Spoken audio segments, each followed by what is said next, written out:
boldly before his presence. When a person lacks confidence in approaching God in prayer, it shows how little and nothing the individual knows about God. When you see people, when they approach the throne of grace or when they approach God in prayer, and you see them fidgeting or afraid or they are in doubt about God, if God will do what I'm asking him, if God will answer my prayer, it's because they don't know anything or they have little knowledge about God.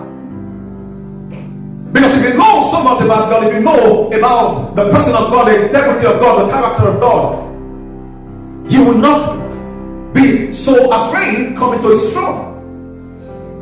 Let me make this instance. There is a difference between two children born of the same parents. One has knowledge about the father. This individual knows what belongs to the father. He knows the father's heart, how compassionate and willing the father is. And so when he's having a need, or there's a need in his one life, he or she is not afraid. Because he knows when I tell my father about this, I will get the right answer, or the thing that I desire will come to me.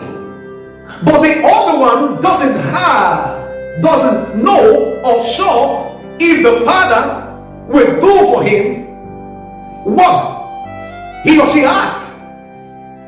Most times, a lot of times, that's how we believers.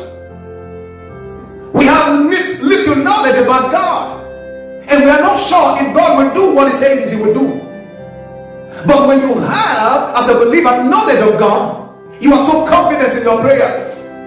Nothing causes your heart to be afraid at any point in time. Because you know you are going to talk with daddy. You know you're going to talk with your father. And everything that you ask, he will give to you.